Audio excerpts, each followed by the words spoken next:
And greetings. Welcome to the BlazeTV radio and podcast. This is the Steve Deace Show. Hope you had a great weekend. I'm Steve Deace. Todd and Aaron McIntyre both here with me as well. If you'd like to join me today, it's 888-900-3393. You can also let us know what you think about what we think via the stevedeace.com inbox. Steve@stevedeace.com is how you can email us.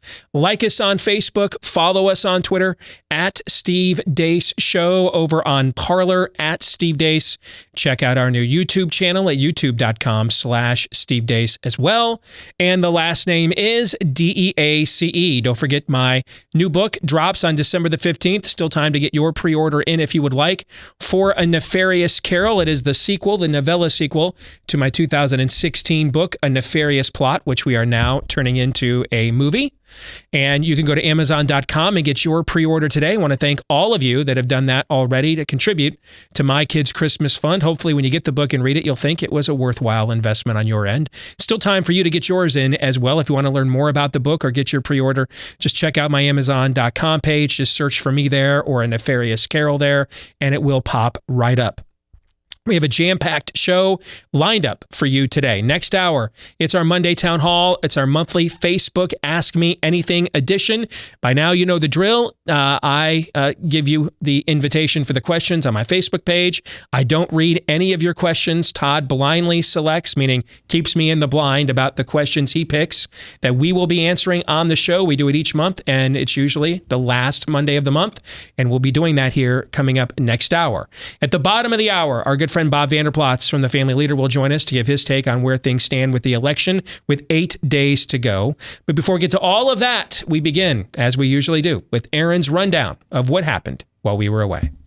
What happened while we were away, brought to you by the final full week in the race for the White House. Both the campaigns of Donald Trump and Joe Biden are beginning to make their closing pitches to America. I'm sick and tired of smart guys. We're looking at over 220 million Americans who just in the last several months died. Biden is the shutdown candidate. The Democrats are the shutdown party. They will shut down your jobs, shut down your schools, your businesses, your police departments, your energy. They'll shut down your freedom, and they will shut down the greatest economic comeback in the history of our country. I'll work as hard for those who don't support me as those who do, including those chumps with the microphone out there. Make America great again. Sounds simple, but isn't it beautiful? And that's what we've done. We have put together, and you guys did it for our administration, the President Obama's administration before this. We have put together, I think, the most extensive and inclusive voter fraud organization in the history of American politics. You're considered the most liberal United States senator. Somebody said that, and it actually was Mike Pence on the debate stage. But yeah, well, actually, the nonpartisan GovTrack has rated you as the most liberal senator. And is that a socialist or progressive perspective? No. 4 more years of Georgia, he is going to find ourselves in a position where if Trump gets elected. I said, are you looking to get off oil? He said, yes, we have to do that. I said, oh, you do? This is a big moment. And I said, I hope you're watching Texas and Pennsylvania. And by the way, you don't have to worry about it quite as much. But you know what you do? You want to keep your gasoline down. You want to keep your heating bills down, right? He's not going to end fossil fuels. He's not going to end a lot of these industries from day one. And we're giving you a great new Supreme Court justice, by the way. That'll take place on Monday. The Democrats are thrilled. The latest Real Clear Politics polling average of battleground states shows Joe Biden with a lead of 1.5 in Florida, 5.3 in Pennsylvania, 8.1 in Michigan, 5.4 in Wisconsin, 1.2 in North Carolina, and 2.4 in Arizona. The overall battleground state average for Biden is +4. In 2016, 8 days before the election, Clinton's average battleground lead was +3.5. A new YouGov survey shows Biden with a huge lead over Donald Trump amongst those who have already voted in battleground states, including an 87-9 lead in Pennsylvania. Also, betting odds for President Trump back in 2016 at this time implied around a 19% chance of Trump winning that election. Now they're at 35%. Moving on, and in coronavirus fascism news, Anthony Fauci is still out there saying stuff. Do you think this is a good idea? Is this what a president of the United States would be helpful if they were doing, fighting for mask mandates? I think that would be a great idea to have everybody do it uniformly. One of the issues, though, I get the argument, say, well, if you mandate a mask, then you're going to have to enforce it, and that'll create more of a problem. Well, if people are not wearing masks, then maybe we should be mandating it. In New York, police officers unlawfully entered an Orthodox Jew's property and chastised him for having too many friends over. We had a complaint about vehicle parking in the front. Then I look up and you have over 10 people in a crowd. So what? Now it's an issue, okay? What is the issue? Exactly. The issue is... In California, the tyrant governor Gavin Newsom has released new guidelines for how citizens of the People's Republic are to celebrate Thanksgiving. The restrictions say all gatherings must include no more than 3 households, must be held outside, must last for fewer than 2 hours, and attendees to Thanksgiving dinners must wear face masks. Daily Mail headline, has COVID killed off the flu? Influenza cases nosedive by 98% across the globe. As coronavirus panic is once again rising as cases rise across the country, Dr. Scott Atlas tweets, quote, reality, while we see more cases and hospitalizations in areas without prior infections, here is percentage of inpatients with COVID, under 6% still. That data, Atlas says, is from the Department of Health and Human Services. In other news, the New York Post is still locked out of their Twitter account for posting the story about Hunter Biden's overseas corruption scandal. CNN tweets, a right-wing offensive is underway to discredit social media companies just days before the election. The feminine hygiene product maker Tampax had a tweet from September go viral this weekend, which said, quote, fact, not all women have periods. Also fact, not all people with periods are women. Let's celebrate the diversity of all people who bleed. Thousands upon thousands of people gathered on the National Mall yesterday evening for an event called Let Us Worship, a faith-based musical event aimed at praying for the country and peacefully protesting COVID-19 restrictions. And finally, one of the best political shorts of all time.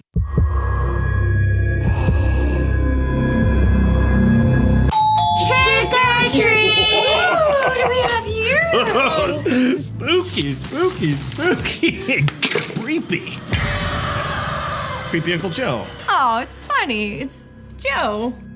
Come on, man. Candy's for the kids. Maybe he forgot. Wait a minute. You look familiar. Who are you?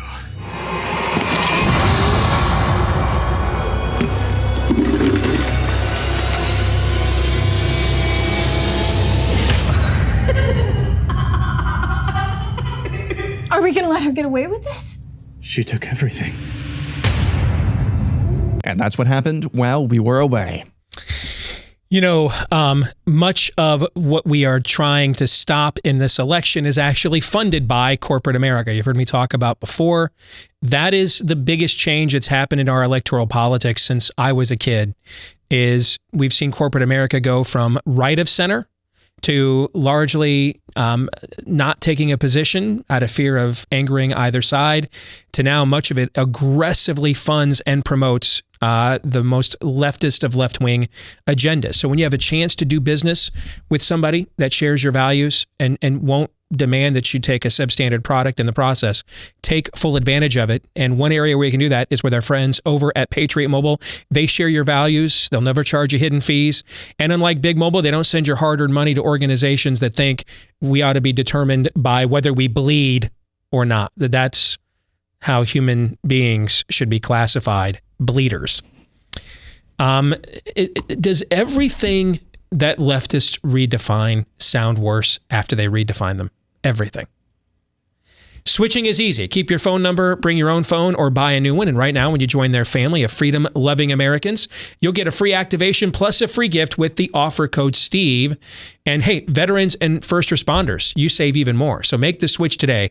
Call them at 972-PATRIOT. That's 972-PATRIOT.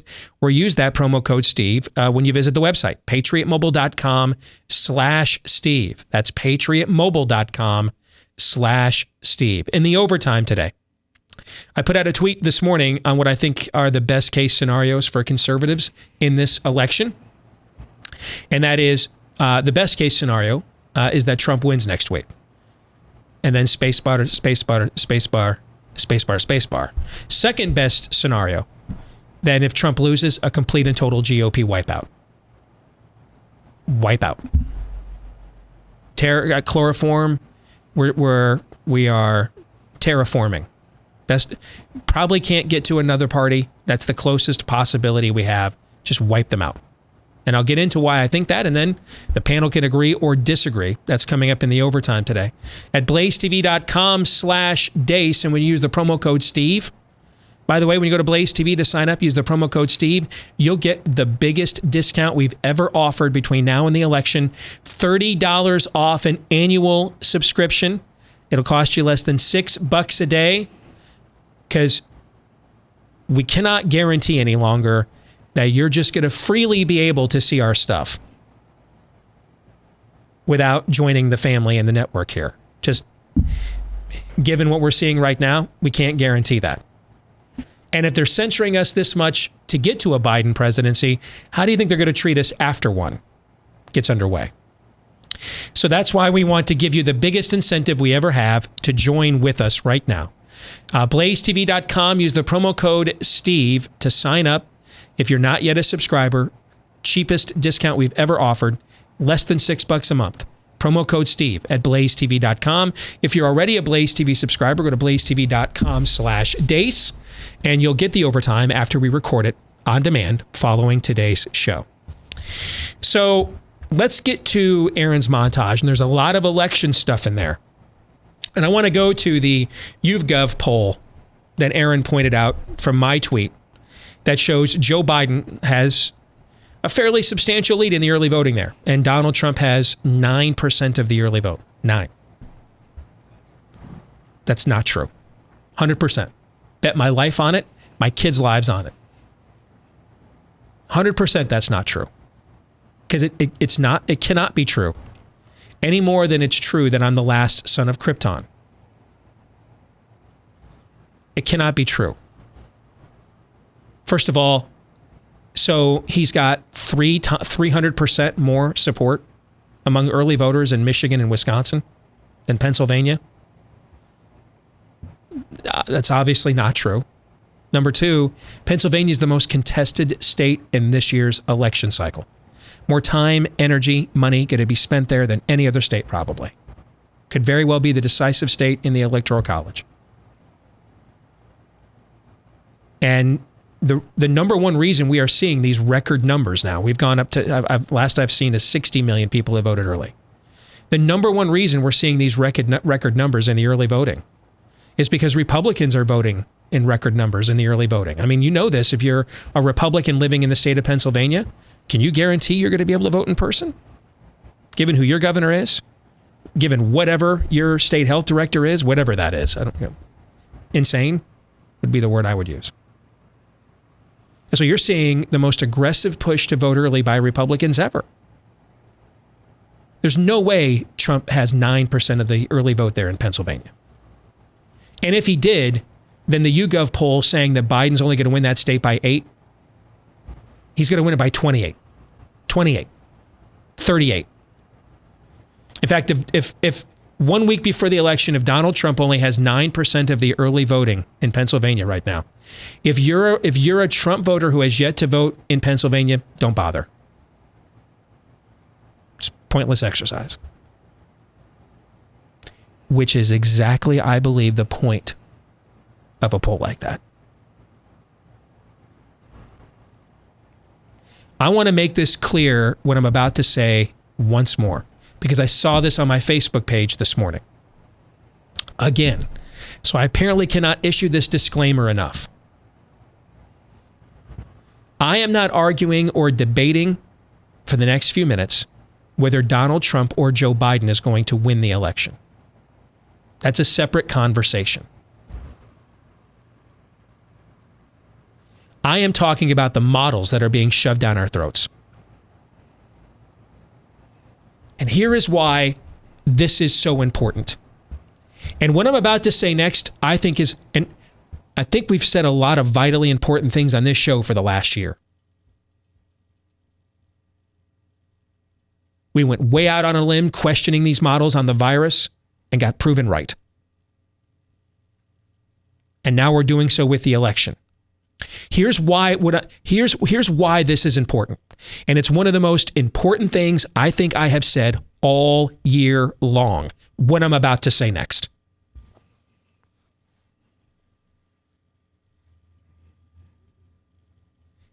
A culture that loses its epistemological foundations is lost at best and is ripe for the conquering at worst. What is epistemology? It's a fancy term for how do we know what we know is true? How would we know it's true?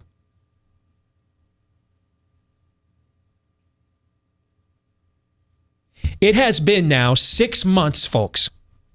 6 months since the CDC has published data on seroprevalence for coronavirus in America.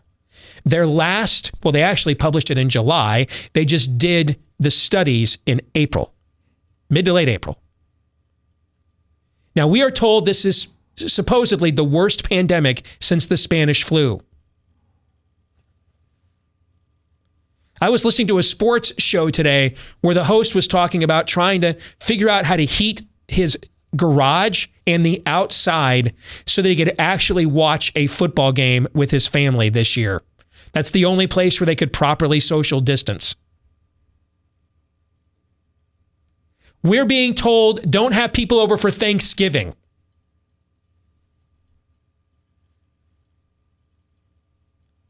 This is supposedly, therefore, serious, right?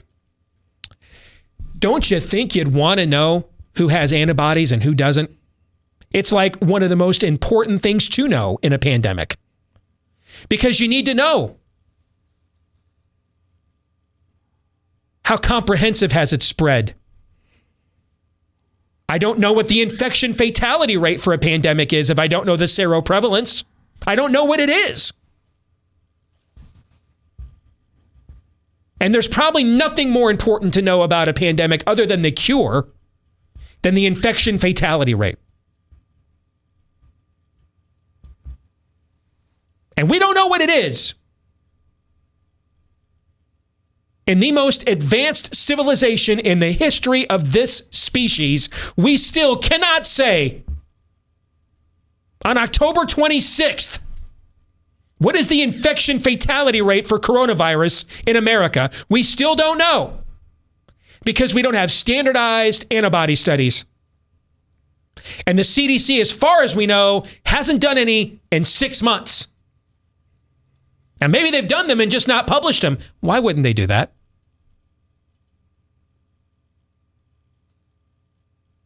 Why won't they put the Danish mask study up for peer review? Just trash it then. If it's trash, publish it in the New England Journal of Medicine and treat it like the piñata it is. Why won't they do that? See, what's happening here? I mean, those same YouGov polls have Trump winning independents in those 3 states and then losing them all. He might lose all 3 of those states. And frankly, if you asked me to predict today, I'd predict he would, just because I think they'll just cheat their asses off. But I promise you, if he loses all 3 of those states, it's not going to be because he won independence in all those states, folks. It's not how this works. It's not how any of this works. Any more than pi now is 3.17. E equals MC to the 3rd power now.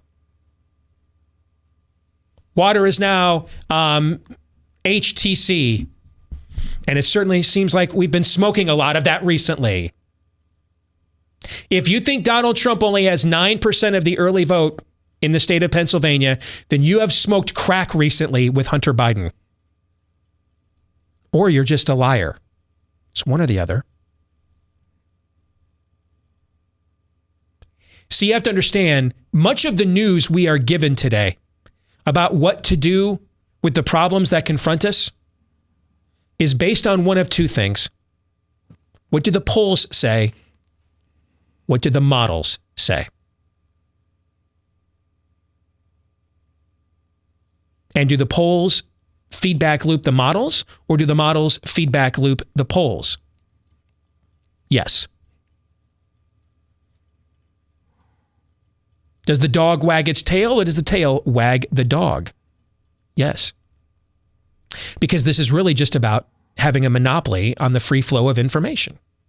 That's why the New York Post still doesn't have its Twitter account back. That's what this is about. Because whoever has control of the information in a culture has control. Has control.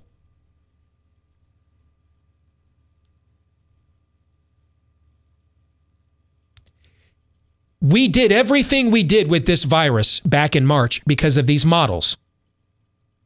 We then extended the stupidity of what we did in March for months because of the polls that said people wanted this because they were afraid of what the models said would happen to them if we didn't do this. Do you see where I'm going now?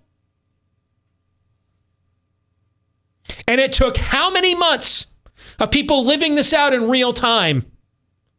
I guess we can put the kids back in school. Teachers were doing die-ins all over this country in July. Now the New York Times is running stories. Well, schools aren't virus spreaders. We knew this for months. The New York Times did a cover story on me 5 years ago. They have quoted me dozens of times in their articles. They still call me, I just don't respond anymore. They are not unaware of my work. I promise you, someone at the New York Times saw me tweet data that schools were not spreader events for the virus 6 months ago, 5 months ago, 4 months ago. I promise you, that's true.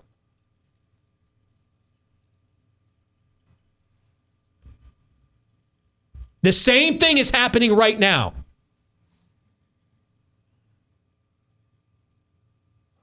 And pointing this out is even more important than who wins the next election. Here's why. Because if this works, if they can create models that then generate polling numbers, that then allow them to determine what the outcome of events are before they even occur. If you think it is bad now, if you think what they did with these models to a Trump presidency is bad, what do you think they will do with these models with a Biden presidency? And if you think that they lied this entire time and censored people and banned them from social media to make sure they got the election result they wanted, what do you think they will do after they get said result?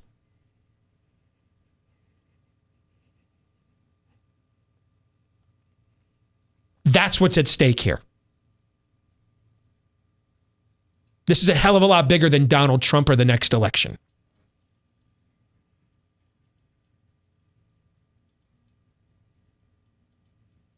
Some of you aren't in church yet because of what I'm saying right now.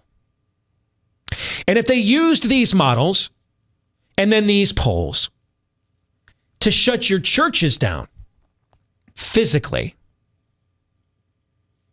why wouldn't they shut them down rhetorically?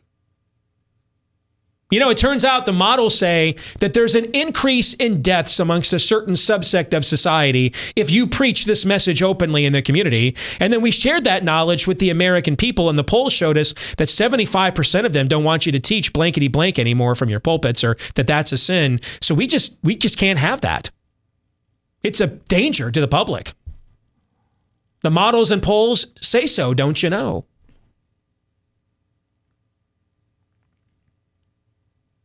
If they can just shut down your ability to share a story with the actual evidence of what Hunter Biden was doing, why would they let you for the next 4 years during a Biden presidency practice open dissent? Why would they do that? They'd have to be the dumbest authoritarians of all time. Spoiler alert, they're not going to, guys. They're not going to. They're not.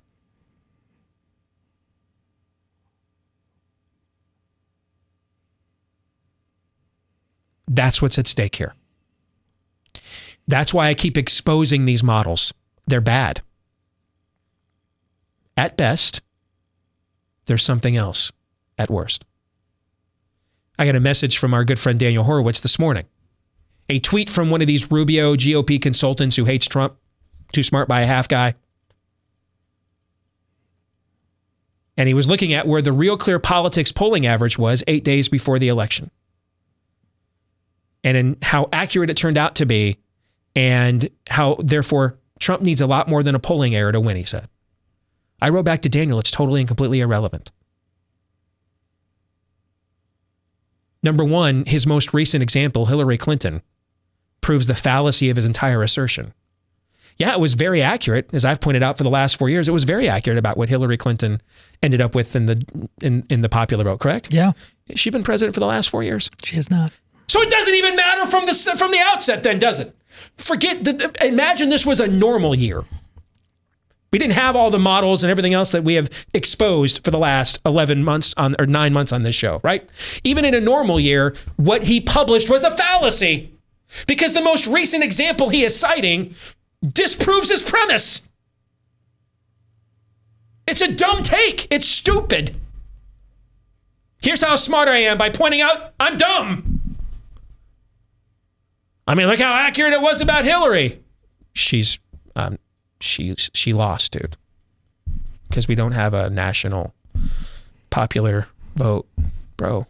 So, cool. Cool tweet, bro. Cool tweet. So even on its face, it's bad analysis. But now throw in, and I said this to Daniel, look at all the data manipulation we have seen this year. Where is our antibody study? Where's our updated seroprevalence? Since they did this in late April, we've had the Sunbelt wave. We had the Northern Plains, Midwestern waves. We brought the kids back to school. Think we might need some updated antibodies studies? I don't know, in 6 months of a pandemic, maybe? I'd take them. Yeah, be nice to have that data. Why don't we? Why don't you have it? Why'd the flu disappear? I guess you don't need a flu vaccine. Like we've seen like a 97% drop in flu cases or something in the world. Why'd the flu disappear in America? Where'd it go? Things that make you go, where did it go?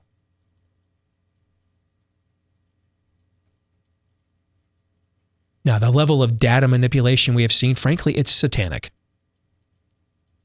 I don't know another way to describe it.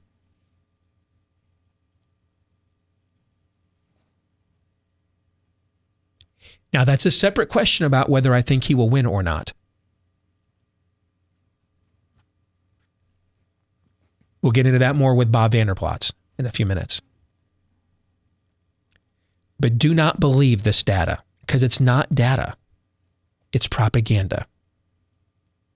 I would take my credentials analyzing and studying data and my record doing so over the years. How do you think I've gotten away with all these really contrarian opinions? How do you think I got away with not supporting Republican nominees and then working in conservative media and advancing up the ranks? I'm just really good looking. I'm just that much more talented than everybody else. How did I get away with it, do you think? How did my career continue to escalate and ascend despite bucking a lot of the trends and conventional wisdom of a lot of my peers? How do you think that probably happened? Because I'm good at analyzing data and getting my facts straight. That's why. And I'm telling you, what you're seeing here is propaganda. Don't believe any of it. Propaganda maybe is a compliment. Demonic might be more accurate.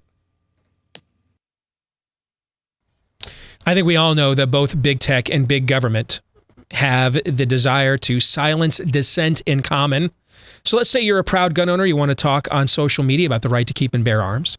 Chances are your post gets flagged by a content moderator. You might end up on some kind of government watch list. Tom Fitton at Judicial Watch is getting censored right now on Twitter for pointing out that they're censoring his posts. They then censored that post. Okay, now, again, Tom Fitton, complete crackpot, who was on C-SPAN for an hour on Friday. Okay. To fight back against having your voice censored by both big tech and big government, take a look at ExpressVPN. See, the problem with big tech is they don't just attempt to censor you, but they also track what you do online, what you're searching for, the videos you watch, everything you click, and they can match your activity to your true identity by tracking your device's IP address. But when you use ExpressVPN, they cannot see your IP address at all. Your identity is anonymized by a secure VPN server. I've got ExpressVPN on this machine here in front of me on my phone to my left. All right, it's by far the best VPN out there. It was voted number one by CNET, Wired, and countless other publications. It's easy to install in just minutes on all your devices as well. So stop letting big tech and big government censor and track you. Defend your privacy and protect yourself with ExpressVPN, V as in victory, expressvpn.com/Steve. Go there and learn how to get 3 months for free when you go to expressvpn.com/Steve. 3 months for free at expressvpn.com/Steve. Let's bring in our good friend, Bob Vanderplotz from the Family Leader. Good to see you, my friend. How are you? I'm doing really well. You must be doing well. Michigan wins. It was fun having Big Ten football back. And, Friday in our overtime, we do a best and worst of the week for our subscribers. And usually what is said in the overtime stays in the overtime. But I'll mention it to you here. I mentioned my worst of the week is I have really been struggling the last couple of months with anger. Like, I get up in the morning and I'm like, Lord, send me one of these BLM mobs to my table, please. Please. Let this happen. Let them try this with me. Like, I want to fight bad. I'm beyond angry. And when I say beyond angry, I'm at a seething level. I'm so angry and frustrated by what's happening around me that I just want to lash out. And I've really been struggling with it. And one of the reasons I've been struggling with it is a lot of the outlets. We all have our outlets. I'm not a hunter. I'm not a fisherman or any of that stuff. You don't ride bike. I'm not a bike rider. I'm a workout guy, but I need a gym for the way I work out. And a lot of the stuff that has been my outlets this year just so happen to be the things they took away. Particularly going to movies, watching my favorite teams play football. Yeah. And we had our first weekend of Big Ten football this weekend. And I can't tell you, and sure, it helps that your team won, but just spending the day watching all the local teams play, I can't tell you the difference it made. Just how a lot of that energy I build up all week long, having to be on the front lines of what's going on in our culture right now. Well, taking that home, it gave me an outlet to just expend a lot of that, if you know what I'm saying. So I came in here much more, much less seething than I left here on Friday, I guess is what I'm saying.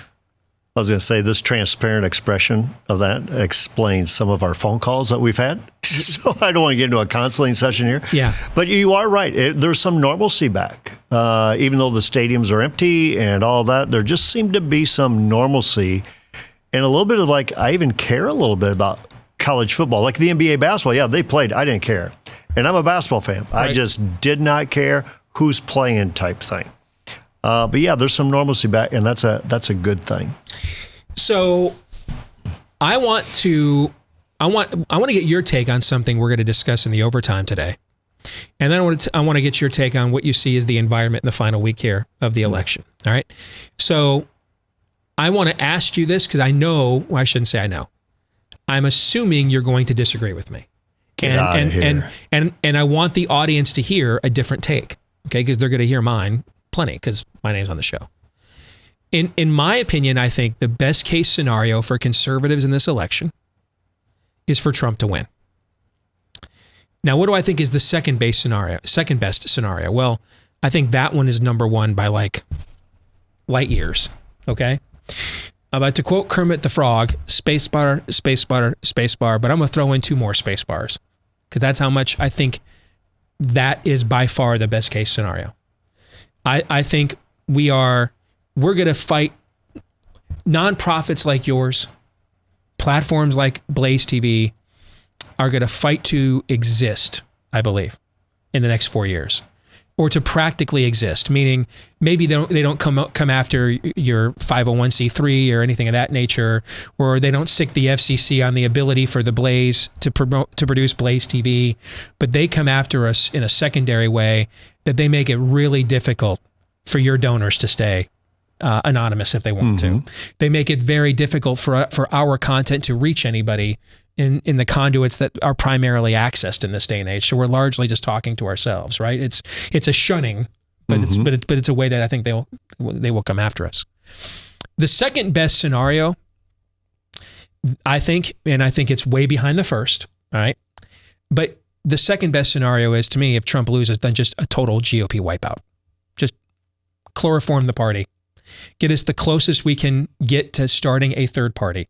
I think back to where Iowa was when I took over here on WHO back in 2007, and we had total Democratic control of state government for the first time, I think, ever, or like since Reconstruction or something like that. There were 17 state senators out of 50. When I left, it was an even split. There was like 40 or barely 45 members of the Iowa House. When I left, they had a 60-40 majority. We threw out 3 state Supreme Court justices.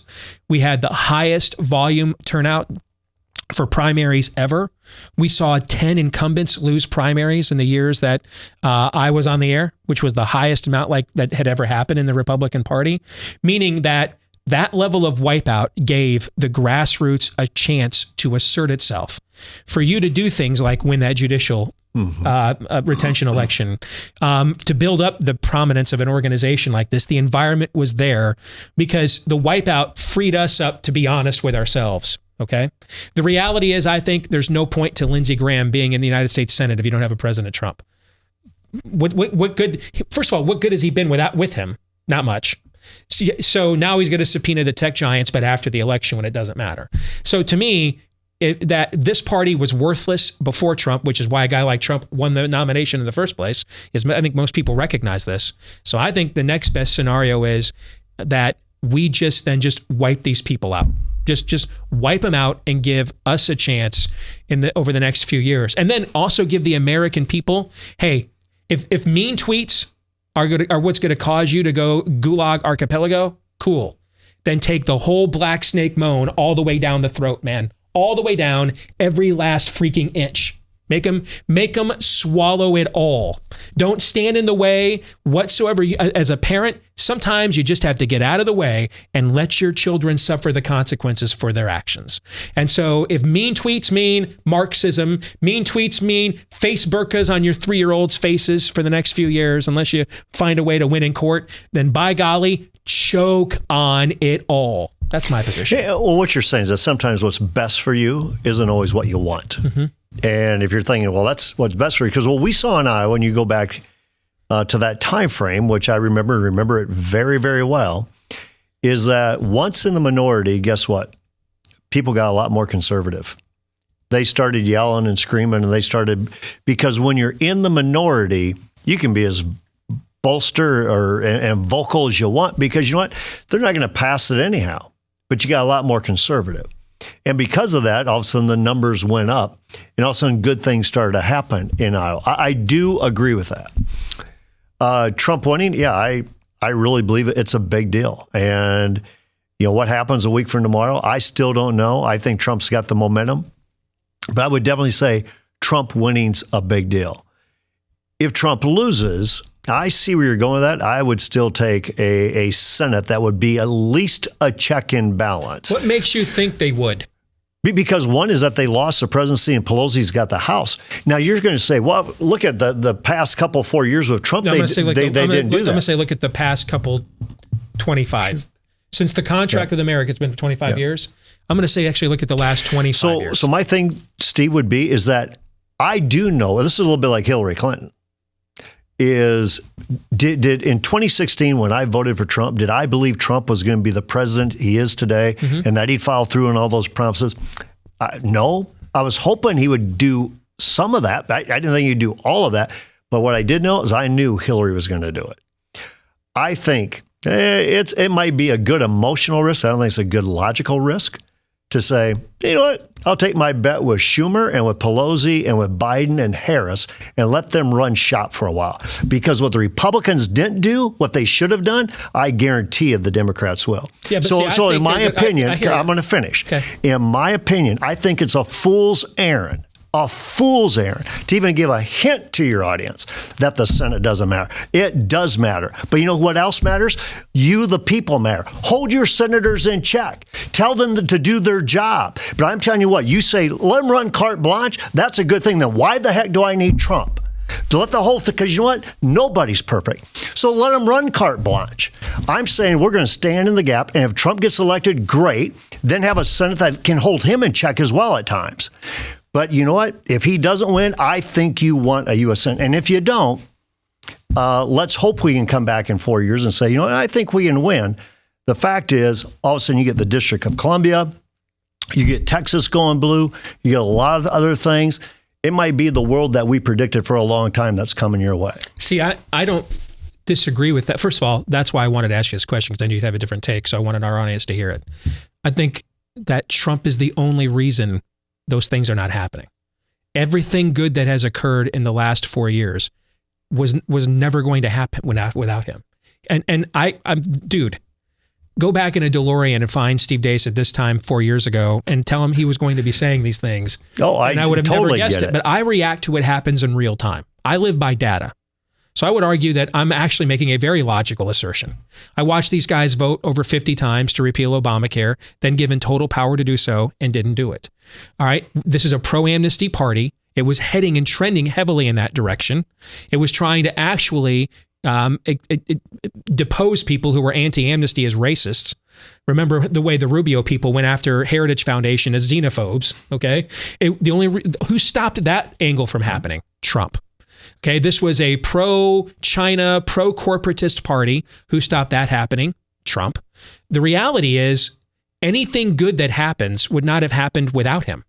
So if he's not there, I don't know why you wouldn't just assume they'd go back to being well, first of all, the funny part about this is I think you and I will both agree on this.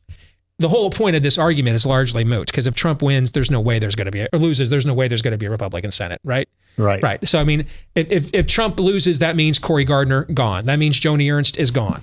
So if Trump loses, you won't have a Republican Senate. I think it's possible you get to 50-50, but then you would have Kamala Harris as the decisive vote. So a good portion of this argument is probably a moot point. But it does go to ultimately the fact that it can even, if I would have said such a thing a few years ago, my entire Twitter account would have been people coming back at me as hard as you just did. Mm-hmm. Now it's really only a few people. And I think it's nobody in my peer group. Like nobody in conservative media will step to me on this. Because even if they think I'm wrong, you don't want to be caught dead having the argument in front of our base defending these people, because they're largely indefensible. The fact that we can even have this argument politely, I think, indicates why Trump winning is important, and there really is no close second option for the best case outcome. I think you're right. There's no, because Trump also emboldens that party to do things they otherwise would not do. And so if you have control of the Senate, he might get some other things done, like getting 3 justices through, like changing the rules to make sure that we can have these conversations and we can get a Justice Amy Coney Barrett tonight.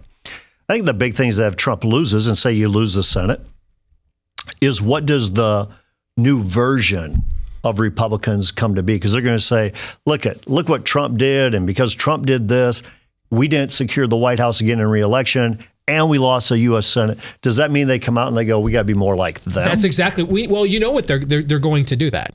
We saw this in 2012 with the autopsy, right? So you know they're going to do that. That's who this party is. Like guys like Steve Hilton, who we really like. Tucker's ratings are too high in prime time. But like the new direction that like Laura Ingraham and people like that on Fox might want to update your resumes if Trump loses. Because the consultant wing of the party that's largely ran Fox News for how many years, they're gonna reassert themselves and say Laura Ingraham, Steve Hilton, Judge is it Judy or Janine? Janine Pirro. Yeah, Janine Pirro. These people don't need to be on the air. There's no audience for this. There, Hannity has shown he'll go whatever direction is the current. He went from McCain apologist to endorsing Romney to now Trump nationalist. I mean, Hannity will just do. History has shown whichever way the prevailing wind is going, that is where Sean will go. But you'll see Fox get rid of a lot of those people, I believe. So just like Trump, if he loses, he will have a fall guy or two to say, this is why I lost. Okay. And we know that's going to be the case. But the same way, if Trump loses and we lose the U.S. Senate, I guarantee that Republican Party is going to look for a fall guy, and that fall guy is probably going to be named Donald Trump.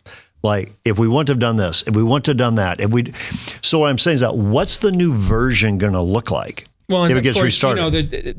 you know what? We're almost out of time, so I'll give you the last word. Finish your thought. Go ahead. No, I just think that's going to be the key. So the best case scenario is Trump wins, and I think if Trump wins, I think the most likely scenario is you're going to have a Republican Senate. I would agree with that. If Trump loses, it's going to be gone. So I think the big thing, what we're telling our base, mobilize them, get out, have an impact, make your vote be heard, so that a week from Wednesday, we're not having the conversation of, oh my gosh, now what happens? Good stuff, man. All right. Good to see you, brother. Thank you. All right. Are you here next week? I am here next week. All right. So we'll put you on the record. I'm not making any election predictions until I see what is trending the final couple days of the election, because I think the thing is that volatile. I do. I agree with you. Like, I do think if the election were today, I think Trump would win, actually. But I don't know what the headlines are going to be in 4 or 5 days. And I think this thing is that volatile. I agree with you. All right. We'll come back. It is our weekly Monday Town Hall. Monthly Facebook Ask Me Anything edition. I always look forward to this every month. We'll get to that here with Hour 2 in a moment. Stay tuned. And we are back live and on demand here on Blaze TV, radio, and podcast. Steve Deace here with Todd Erzin, Aaron McIntyre, and all of you. Steve at stevedeace.com is how you can email the program. That's DEACE. Like us on Facebook and follow us on Twitter at Steve Deace Show. Over on Parler at Steve Deace. Want to give you guys a heads up, by the way, if you're one of our Parler followers there. Next week, as a thank you to you and to prepare for the looming possibility, if not likelihood, that we're all going to end up there here in the next calendar year. Parler is going to be given next Monday for our town hall the exclusive election Ask Me Anything for our Monday town hall next week, just with our Parler users. So shout out to all of you on Parler.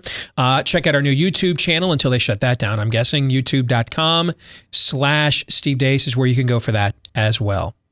Hey, what does COVID have to do with potentially losing your home? Turns out that it could be a lot. Cybercrime has skyrocketed this year, up about 75% according to the feds. And here's why that matters where your home is concerned, because online is where a lot of our home titles are also kept. Cybercriminals know this, and they go online, forge your signature on a quitclaim deed, and then refile as the new owner.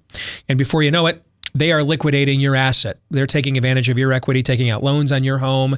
You may not even find out about this until you go to get that HELOC, or you go to sell your home or to refinance it, or the late payment notices or eviction foreclosure notices show up in the mail. So what to do? Well, that's where Home Title Lock comes in. They will put a virtual barrier around your home's title the instant they detect any tampering whatsoever. They will mobilize to put it down, but first things first. Go to HomeTitleLock.com, register your address to see if you're already a victim and don't yet know it at HomeTitleLock.com. And then if you'd like, use the promo code RADIO to get 30 free days of protection using the promo code RADIO for 30 free days of protection at HomeTitleLock.com. All right, let's get to it. It is our Monday Town Hall. It's our monthly Facebook Ask Me Anything edition. Of course, I'm going to answer these questions in the blind. I have no idea what you selected, Todd. So I always look forward to taking these off the top of my head. Spontaneous, snotty questions are always the best. Aaron, you may fire when ready. And we have some breaking news as well as we get started here. They found water on the moon. Anyway, First question comes from Leslie. That's true, by the way. Leslie Reed McIntosh, who says, I really want to know when they make Christians criminals. Do we let them throw us in jail, take away our children, cut off our heads with only the resistance of the word God gives us? Or do we defend with everything we already have at our disposal? I always said I wouldn't let them lead my family to slaughter like they did to the Jews, but based on the last days, I don't know that my ideas of fighting back are biblical. Please help. Can I just say that I wake up this morning early, get the ball rolling along with my wife, getting the kids out of bed, make the coffee, turn on my computer, get to work doing this. That's the very first question I see. I did not have to go through a single one to get to that one. I was like, this is the kind of day it's going to be. Why did you pick this question? Because there's people increasingly thinking that this is the reality that is way beyond theoretical. Historically, they know people have made had to make these choices, but they're honestly feel that, and I think that's way more honest than when are we at the bottom of the slippery slope? That's I get exhausted by this level of sentiment when we talk about in politics, and you and Bob are kind of talking about that. There's nothing aspirational, but this dials that up to 11. When it is utterly in burn at the stake mode, and we know there's people now. I mean, I was just watching a video of a bunch of guys came up to a cop car. I don't know if you've seen this, and I don't have the full context because I haven't heard it on audio. They just go up to a cop sitting in his car, and they just start beating on the cop car. And the cop sits in there, presumably because at this point, these two should be shot. These are white guys too. They should be shot, but I'm not going to shoot them because I'm not going to jail at this rate. So I'm just going to let them beat on this cop car, and I'll call in some reinforcements, and maybe they'll just go away. People have seen this for months on end. Well, Leslie, the short answer to your question is I don't know. And at different points in the history of Christendom, we have had different answers to when cataclysmic moments like this occur. All right, we have those who went into martyrdom. Now, did they go into martyrdom because they were called to do so, or because they had no means by which to defend themselves, right? And then we've had other circumstances where we didn't do those things. And there were times that we did fight for our way of life that started out noble and didn't end with the most righteous of outcomes. And of course, that one example that you would point to where that's concerned would be the Crusades. And then there are times when, like after the Protestant Reformation, for example, the church split on this question. This is where groups that became known, they were known at the time as Anabaptist, but we know them today as Mennonites and Quakers. They had different views on this. It was one of the most contentious points in the final negotiation with the 13 colonies about whether to declare independence, which meant to declare war, basically, against the British crown. And what about those who came up, like in places like Pennsylvania, in Quaker, Mennonite, Anabaptist traditions, who didn't think that that was the place for the believer to concern themselves with those kinds of worldly pursuits of citizenship and things of that nature, to that extent anyway, that our kingdom was from represented another world, a new heaven and a new earth. So I don't know the answer to your question, and I don't think I'm qualified to answer it. I don't. If you ask me my personal opinion, I'm not wired to lay down. But that doesn't mean that it's righteous. I'm not. My personal view is that we are in the times of Nehemiah 13. But if you have a view that says, hey, because of what we're doing, because of how terrible it has gotten, there is no way we can engage without sullying ourselves. I won't disagree. I'm not sure the monastic era is like the shining example of in the history of Christendom myself, but maybe you have a different view of that, okay? But I think it's also important to note that when the apostles were martyred, for example, we don't have a record of them, not at least not a biblical record. Now, maybe this is where I would defer to my Catholic friend with his more, his deeper knowledge of tradition and having more access to it than I do. But, we know Peter was married, for example. Correct. We know he was crucified upside down, that he just let them rape his wife, throw her in prison, beat her up. I mean, do we know what the apostles did? I mean, they were often on their own on apostolic crusades, right? But do we have any record of what they did if and when their own loved ones were threatened by mobs and things of that nature? Not that I know of. Okay, I don't know the answer to that. I don't know. So, because the scriptures are also very clear about defending the defenseless and things of that nature. So, I think it's terrible that maybe we're even having this conversation and think that it's maybe a point to even consider. But history has shown when a culture entertains the notions that this one is, if those notions win the day, then the questions you're asking, Leslie, are the next conversation that culture has. That's my answer. Next, we'll go to Jennifer Kraft Payne, who says, are you still going to Disney this year? Their mask mandate is even worse than Chicago. Just returned. All the minutes added together from the start of the pandemic is less than the amount of time I had to wear a mask on the 3 days in Disney. We are going right after the election, and we are looking forward to it. Yes. Randy Hoxbergen says, true or false, on November 3rd, I will be turned away from my polling place for not wearing a mask. Where does he live? I think that I need to know that to answer that question. Now, California is saying that it's not going to turn people away for not wearing a mask. Pardon me. Whether that's true or not, I don't know. But I think I'd need to know where you live to answer that question. Don't I? I don't think it's a universal yes or no. No, it's not. I think... but I think it's possible anywhere. Here's another way of answering your question. How many people do you think are going to vote for Joe Biden that aren't going to be voluntarily wearing a mask? That's a really low number. If they go to vote in person, right? Sure. So, go back to the state we talked about last hour, Pennsylvania. You show up in Pennsylvania at a polling site without a mask.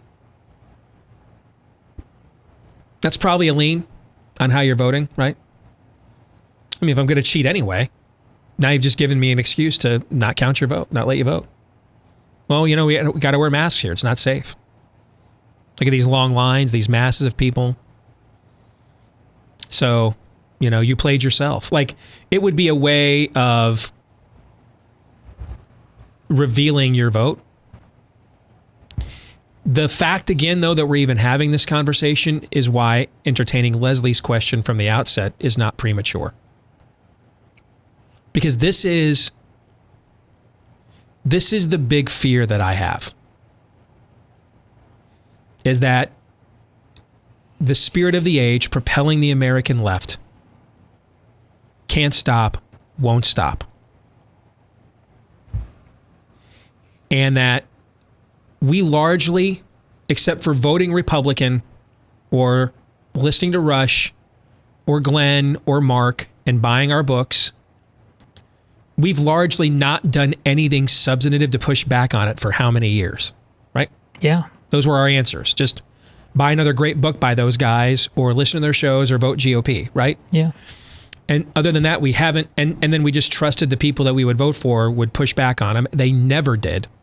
They never politically punished them on any level whatsoever. When I say that, by the way, let me give you an example of what I mean. It's our governor saying, if you don't put the kids in school, we take your funding away and you don't play sports. So make the choice you want, but you're going to be punished for practicing junk science and voodoo on your constituents. You'll be punished for it. It's Greg Abbott, who's had an awful year as governor. Awful. But I'll give you one positive example from him. It's him saying we're going to defund cities that declare themselves. So the San Antonio City Council is known for being nuts down there. And when they said they were going to declare themselves a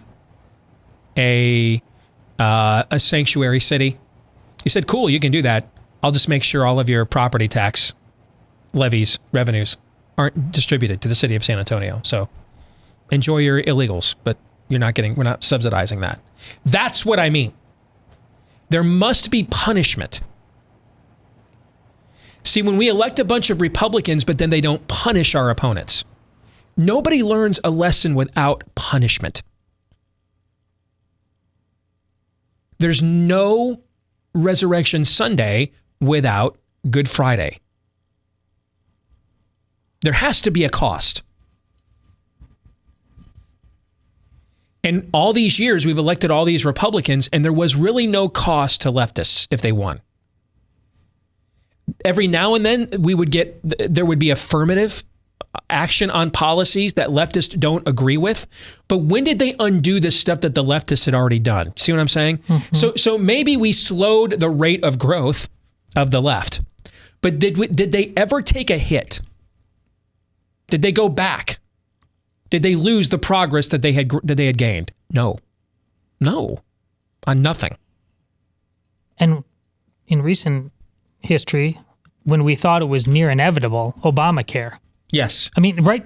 That was yesterday. Yeah. I mean, right. We just saw the Republicans lose the House because Paul Ryan's House refused to actually repeal Obamacare because they thought it was politically toxic.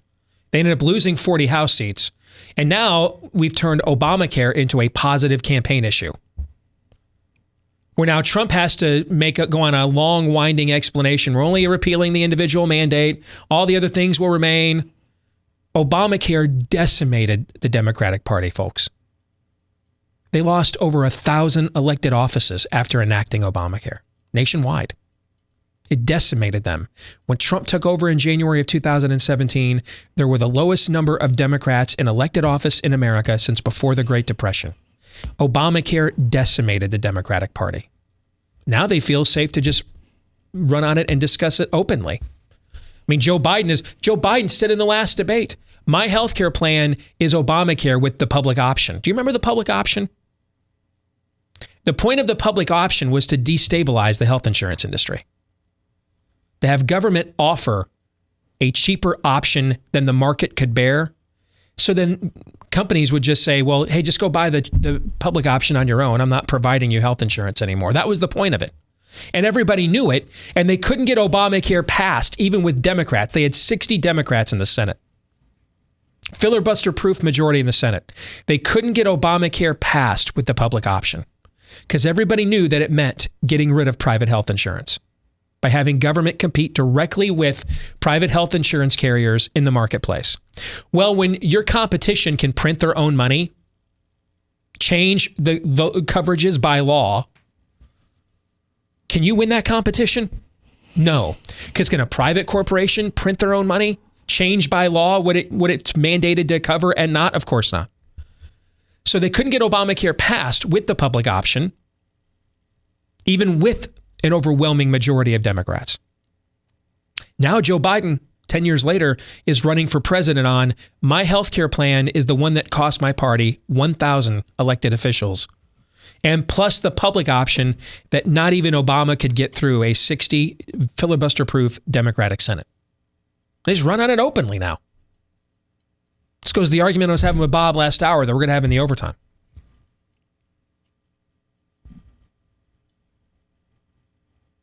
So,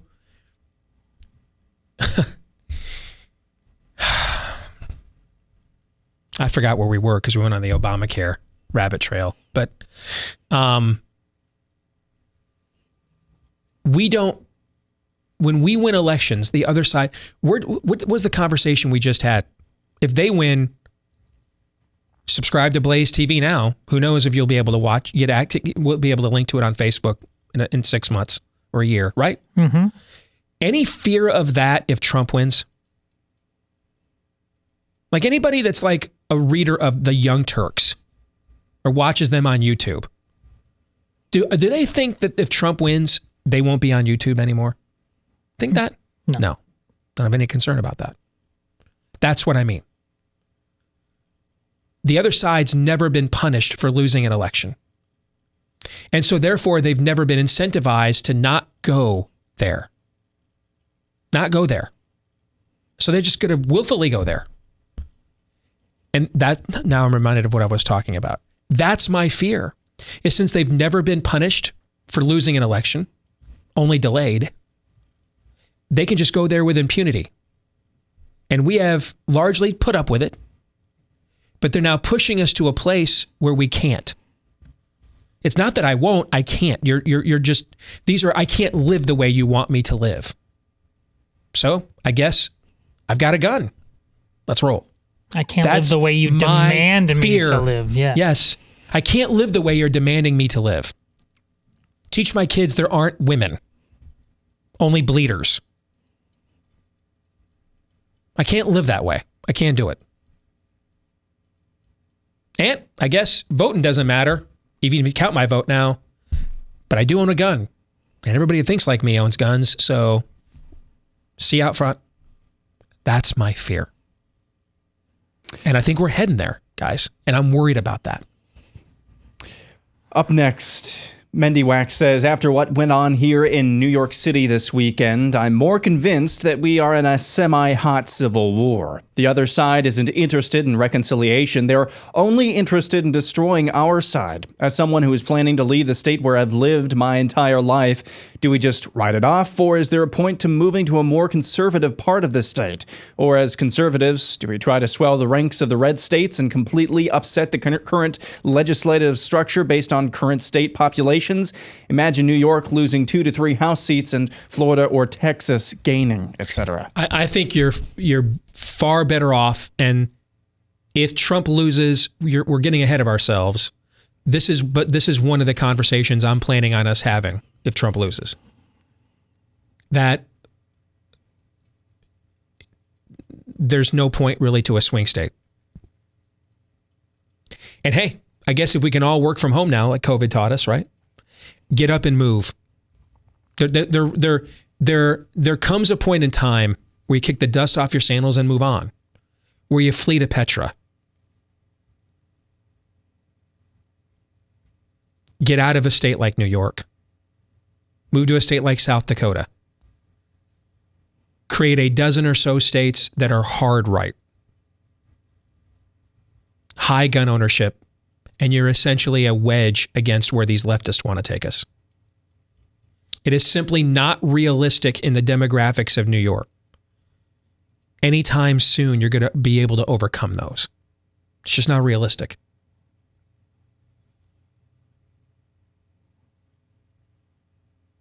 What, 16 million people live in New York City. 20 million live in the state in total.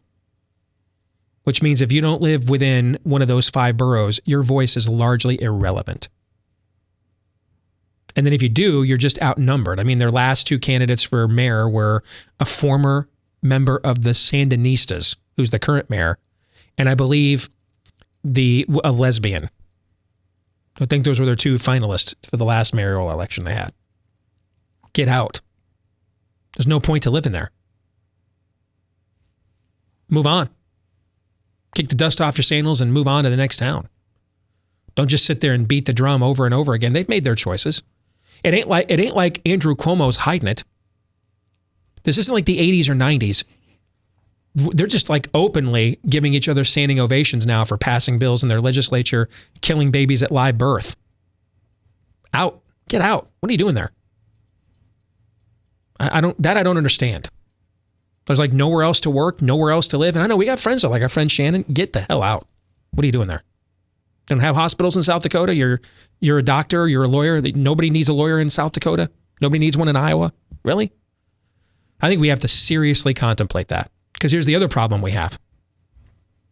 You've got these people that are leaving these blue states and then going to a place like Texas and then voting for the same politicians that they just fled. Because just like GOP consultants lied to us for years that there was a mass block of voters who wanted a judge who was good on the Chevron doctrine, but was pro Roe v. Wade, and that they wanted really streamlined libertarian government, but Sodom and Gomorrah, and that voter doesn't exist. On the other side, they're lying to themselves too. Well, hey, we can have the rainbow jihad, and I don't have to have regulations and income taxes killing my business. No, you can't. And so they just moved to your state like Texas, and they just vote for Beto when they could have just voted for Beto in California, right? We see that going on as well. Yes. I think if Trump loses, we need to have a hard conversation about creating a wedge region of the country and high gun ownership. And it's just unthinkable that somebody with these viewpoints would even attempt to win any meaningful office. Cannot happen. And we're just going to stand up en masse, and we're just going to exempt ourselves from what the federal government is doing. If Trump loses, this is going to happen organically to some degree. Because what you're going to see is, if you thought people like Ron DeSantis and Kristi Noem, who want to run for president, if you thought what they were doing to push back on the corona fascism was something now, wait till you see what they'll do next year with Anthony Fauci given a bazooka and a national mask mandate and everything else. They're going to go all the way with it. And then if you think governors like Brian Kemp in Georgia and Kim Reynolds here in Iowa, who also did very good jobs in consideration with their peers in navigating this, they're going to go even further. And then they're going to be joined by other Republican governors. You're going to see guys like Doug Ducey in Arizona going to finally discover he's got at least one ball. And who knows what's going to happen down in Texas to Greg Abbott. I had somebody who knows Texas politics tell me that they were thankful that the city of Houston canceled the GOP convention back in, I think it was July, after Greg Abbott issued his outdoor mask mandate, because he would have gotten booed off the stage. He told me that he'd just never seen the grassroots as angry as they were in Texas, as they are right now at Greg Abbott. So if there won't be like Greg Abbott type of governors in the GOP if Biden wins. Goes back to what Bob just said last hour. Remember how conservative they were? How many times they voted to repeal Obamacare until they had the chance to do it, right? A lot of these people want to run for president. And you're going to see those red state governors are really going to push back on this. And that will be kind of a opening salvo proto version of what I am describing. A massive fault line lines up in the country. So, up next, we've got Chris Eller, who says, win or lose, what's next for America's mainstream media? They've lost all credibility, but are making more money than ever. Most are owned by corporations that are more concerned about their market in China than truth in reporting. Well, you answered your question, Chris, maybe unwittingly. They aren't operating in the same market that you and I are. So they don't care. They don't care. Some of you have asked me, hey, what would it take for me to abandon the NFL? It would have to be where they were at the point that an enemy country was one of their primary revenue streams, so that they didn't have to listen to us at all. That's what the NBA has, right? Mm-hmm. The NFL doesn't have that. That's why they're all in on Colin Kaepernick, and then they're not. That's why week one, there's all these social justice messages, and now there's not. You know what I'm saying? Because the NFL's clientele is still largely people like us. Now, it's funders, as you mentioned, Chris, as I've pointed out, is largely corporate America. So they're double-minded. They have their revenue streams to please. The NFL is like the Republican Party. Its donor class is way to the left of us, but its clientele is way to the right of its donor class. And so it's The double-minded man, unstable in all of its ways. That's what Team GOP is. But that's what it would take, is if the NFL developed a huge relationship with a country like China or Iran, and then just decided, hey, we're making enough money now off Iranian oil, we just openly insult America and not care about any of your people or what your voice is. That would be my tap out. That's what's happened with the NBA. And that's why Nike didn't pay a huge price for lining up with the cops or pigs guys. Any shoe you buy of theirs is gravy. They're playing in a different market. We don't really have as much leverage with these people as we think. That's why we need to leverage the people we have leverage with. Stop trying to pressure Nike. Pressure your Republican governor, your Republican senator. See what I'm saying? Like the great prophet Hayden Fry, old Iowa football coach, used to say, scratch where it itches. You're not pressuring Wells Fargo. Pressure your Republican governor. Put the pressure on those you have leverage with. Stop worrying about boycotting and leveraging people you have no pressure on. You can't leverage. It's a fool's errand, as Bob said last hour talking about me. Right? It will accomplish nothing. You'll exert a lot of energy and accomplish nothing. Sound and fury signifying nothing. Put the pressure apply it where it can be felt. And so they won't lose any credibility if Trump wins again, because they don't have any with people like you and I already. The question is, at what point will we stop letting them inject their poison into our bloodstreams and come up with our own alternative news gathering organizations? That's the real question. Our own alternative markets. Not a market to counter theirs, but a market that is separate, wholly from theirs. More in a moment. Well, while we're on the topic of elections, we're getting some early exit polls in from the early returns on Built Bar. And the early returns overwhelmingly are good. And I'm not surprised.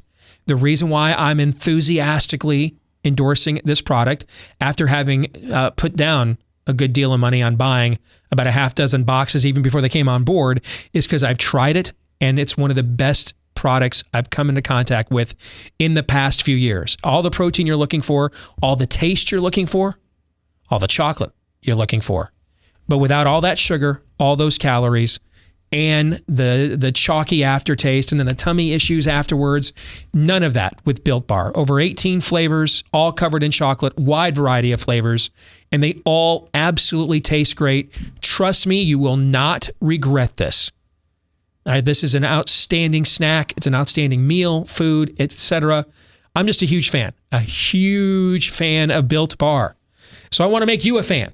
So here's how we're going to do that. Go to Built Bar, like, you didn't built that. BuiltBar.com, B-U-I-L-T. BuiltBar.com. Use the promo code DACE. Get 20% off your first order to get you started. I promise you won't regret it. Get the variety one and try a multitude of their different flavors. All right?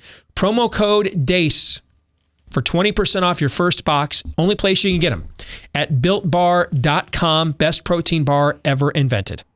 At BuiltBar.com, promo code DACE. All right, let's get back to our monthly Facebook Ask Me Anything here for the Monday Town Hall. Aaron. We'll go next to Jordan Culevra, who says, what advantage could Trump have thought existed for not firing Fauci at any point between about now, or between June and now? What's fascinating is in years when it's perceived the Republican candidates are on the defensive, I will often be told by the smart set, well, we can't run on that, Steve. We can't talk about those issues, Steve. It's not our friendly environment. We need to look like we're more to the middle. We need to be more friendly, blah, blah, blah, blah, blah. And then late, they will attempt to run on some of those issues when it's already too late. Now, the one exception to this was Romney. He didn't do that. He actually ran pro-choice television ads in 5 states and then lost them all. Right. And what do I mean by pro-choice television ads? Women would come on the screen and literally say Romney is no threat to ending abortion. I don't know why you're all are overturning Roe v. Wade. Vote for Romney. Well, then you just told me not to vote for him. Because if I'm concerned about overturning Roe versus Wade, chances are I was probably never voting for Mitt Romney in the first place, right? Mm-hmm. Yeah. So now you're seeing Trump run on the stuff I have begged, screamed, yelled, pleaded, prayed for them to run on for the last how many moons? Now they're doing it. And it wasn't because it wasn't smart to do it months ago. I mean, guys, if it's smart to run on reopening the country in the final days before the election, then doesn't that mean it would have been smart to run on reopening the country a month ago, 2 months ago, 3 months ago? So I can't answer your question, brother. It's why I've said all year long, if Trump doesn't win, chicanery aside, and we can't be responsible for the lies and cheating the other party in the equation does. We can be responsible for not holding them accountable for it. We can be responsible for that. But we're not making them to do those things. They do them of their own volition. You be responsible for the things that you can control. Because at the very least, if you had fired Fauci's ass 5 months ago, yeah, there would have been wailing and gnashing of teeth, like there's wailing and gnashing of teeth every time Donald Trump defies conventional wisdom. And then water on the moon, squirrel, what's an Anthony Fauci? Would have forgotten in 3 days. Should have done it. Didn't. You still got Debbie Birx going around the country preaching lockdowns. Bedazzle your mask at home. She's still doing it as we speak right now. It's like her job. Yeah. So I don't know what to tell you. I don't know. I learned I can't want a candidate to win more than they do. I've learned that. I don't know what to tell you about that. Because the thing that Donald Trump will have to take responsibility for, really it's two things if he loses. He unnecessarily annoyed and angered too many people. Unnecessarily. Didn't have to do it. Second thing is he surrendered his presidency for 4 months in an election year to the quack duo of Fauci-Birx. And then just ultimately could not recover from it. Tried to have both sides. I saved a bunch of people by locking it down, but lockdowns are bad. Can't ever do them again. Doesn't make any sense. If lockdowns saved a whole bunch of people, why wouldn't we do them again? Right? Right. So it doesn't make any sense. The way to answer that question is what Scott Atlas said in our show last week when I asked him that. Hey, did lockdowns work anywhere in the world? Now, why do you think I asked him that way? Because we did one here. I wanted to hear what he said. He said, hey, I can see why you would do a lockdown temporarily to make sure your healthcare system is... I mean, the whole rationale for 15 days to flatten the curve. Do you remember there was somebody, modest-looking dude, probably just above average, charming when he wants to be, smart as a tack, who suggested, and I know the guy well, suggested, 3, 4, 5 months ago, that Trump should go out, declare victory, that the lockdown worked, we flattened the curve, we saved our healthcare system. Thank you, America. We flattened the curve. Now we'll do our best to mitigate the most vulnerable, open up the country. That dude, I like that dude. His name rhymes with Mace. Suggested that frequently, as I recall. Do you guys remember that guy? A couple of times. And it was funny when I asked Scott Atlas last week, hey, when do have lockdowns ever worked? You know what he articulated as an answer? Exactly what that sounds like Mace guy thought that the White House should have done all spring and summer long. Yeah. Every once in a while, that Mace guy, when everybody else is zigging and he's zagging, every once in a while, he was right to zag. Trump, if he loses, it's because he unnecessarily annoyed too many people, but even more so because he was unnecessarily annoying people before March 11. We thought him winning re-election was a shoo-in, right? Mm-hmm. Was he unnecessarily annoying people back then? Mm-hmm. Yeah. Was he unnecessarily annoying people in 2016 when he won that election? Yes. Yeah. The number one reason why is he surrendered his presidency to Fauci-Birx. And then even after moving on, took too long to get to the place he's at right now. Took too long. He was never going to win if it's about Careening. He cannot win. He cannot win. That's not an environment that's friendly to him. If it's about how can we safely get our lives back, that's the environment friendly to him. And he could have done a lot to forge that environment and move it forward. He passed on it for many, many months. And so here we are now, hoping it's not too late. Next, we have Jason Irwin, who says it can only be assumed that this is Rush Limbaugh's last election. What will AM radio look like? Who can fill this void? Seems like he alone was large enough to overcome the constant boycotts and advertisers leaving. I think your last part there, Jason, is vital. I think first and foremost, and at different times in my career, I was at odds with Rush. I was on WHO, and he was trouncing Huckabee every day for the 3 hours before I came on after him. And then I had a totally different narrative. And it was weird for me because this was one of my idols growing up. But the reality also is none of us, board op at a conservative radio station in Piscataway, or you work for one of the largest conservative media platforms in the country like we do. None of us in this thing called conservative media, no matter where you're at on the totem pole, none of us have our jobs without what Rush did and his success. None of us do. And we owe him an eternal debt of gratitude for that. He blazed the trail, okay? And in terms of what happens when his career will come to an end, I think AM radio is dead. I don't think there'll ever be... The reason why we don't know who's the next Beck, who's the next Levin, who's the next... Rush is because they're not out there syndicating a whole bunch of 35 to 50-year-old next generation hosts that are being primed to take over. Why? Because the advertising dollars are not going to be there. Nobody's going to make $200 million or whatever Rush was making. Just because we can't get advertisers, legacy advertisers, like major department stores, people like that. 10 years ago, I think it was General Motors or was it Ford running ads on Rush bragging they didn't take TARP money. They'll never happen in the future. It doesn't happen now. You can't get legacy advertisers in those formats now. They just won't do it. They don't want to be boycotted. They don't want to be glitter bombed. A lot of their ad buyers are 38-year-old women who don't listen to our format and don't agree with us. So, when these guys go away, what'll take over will not be more AM radio. It will be what we do here at BlazeTV. That's what will take over, I believe. Plus, there's the technological evolution as well. And that's why what we do at places here like BlazeTV, we're the ones that are going to end up owning this space.